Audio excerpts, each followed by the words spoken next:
mkutano ambao ni wa pili kwa wakurugenzi wa bodi ambazo serikali ina hisa chache. Katika makampuni ambayo serikali ina hisa chache yapo jumla 56, na katika hotuba yangu nimewapongeza na kuwashukuru kwa mchango mkubwa ambao wanatoa, hasa kwenye swala zima la gawio, ambapo mwaka 2023-2024 wameweza kuchangia zaidi ya shilingi bilioni 159. Ni mchango mkubwa katika gawio lote la serikali ambao tunatoka kwenye makampuni mbalimbali. Kampuni hizi zinachangia karibu 32%.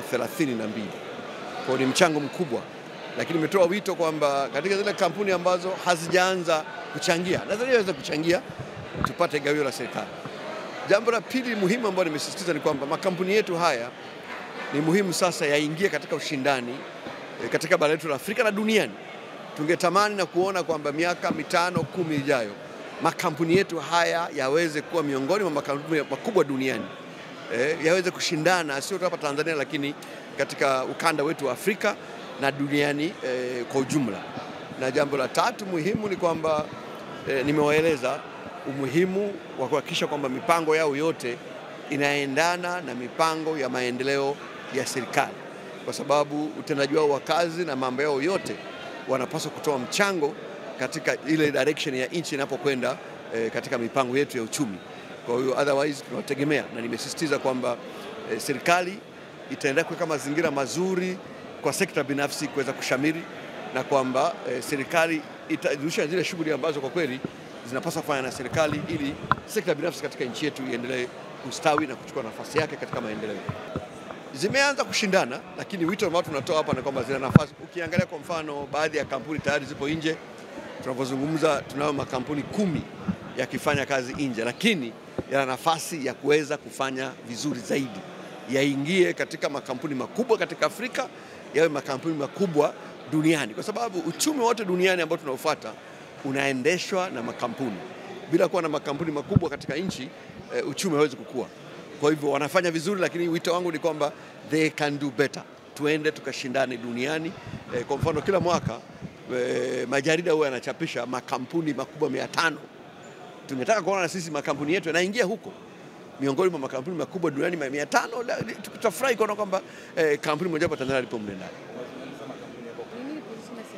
Position ya serikali ni kwamba tuna la kujifunza kutoka uendeshaji wa makampuni kutoka sekta binafsi, namna ya kuweka mitaji, namna ya kuboresha management, lakini vile vile muhimu hapa natuambia kwamba ni muhimu kuimarisha sekta binafsi, kwa sababu ndio inaweza kutoa mchango mkubwa zaidi katika uchumi wetu. Kwa hivyo huko mbele serikali ni kuachana na makampuni ambayo yanafanya shughuli ambazo zinaweza kufanywa na sekta binafsi, ili sekta binafsi ifanye vizuri, kwa sababu ina mchango mkubwa zaidi kuliko sekta zingine. Naitwa Lightness Mauki, ni mkurugenzi wa kusimamia taasisi zinazofanya biashara, ofisi ya msajili wa hazina, ambapo hizi tulizokuwa nazo hapa leo 56 ni mojawapo ya taasisi hizo.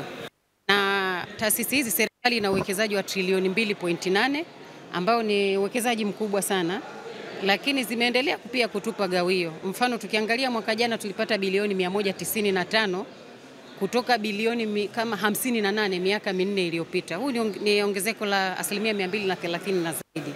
Kwa hiyo tunaona kwamba huu ni mchango mkubwa ambao umeendelea kukua kwa wastani wa asilimia 50 kila mwaka.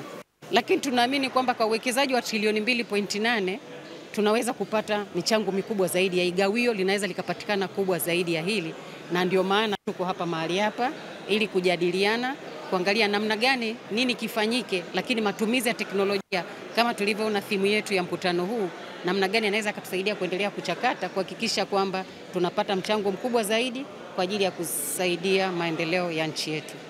Na kuhusu mwongozo ambao tumeuzundua leo, ni mwongozo wa bodi. Huwezi ukamtuma mtu kufanya kitu kama humpi mwongozo, maanake utakuwa unategemea A alafu yatakuwa anaenda B. Kwa hiyo mwongozo huu umeonyesha ni vitu gani wanatakiwa wafanye, kwa maana ya kwamba nimekutuma kwenye bodi ufanye kitu gani na kwa namna gani kwa ajili ya kulinda maslahi mapana ya nchi. Kwa hiyo umeelezea kwamba ni vitu gani wanatakiwa wafanye, namna gani aandike ripoti, uchambuzi wake ufanyike namna gani, na ni wakati gani awasiliane na serikali, lakini mchango wake katika bodi ile. Maamuzi yanafanyika ndani ya bodi.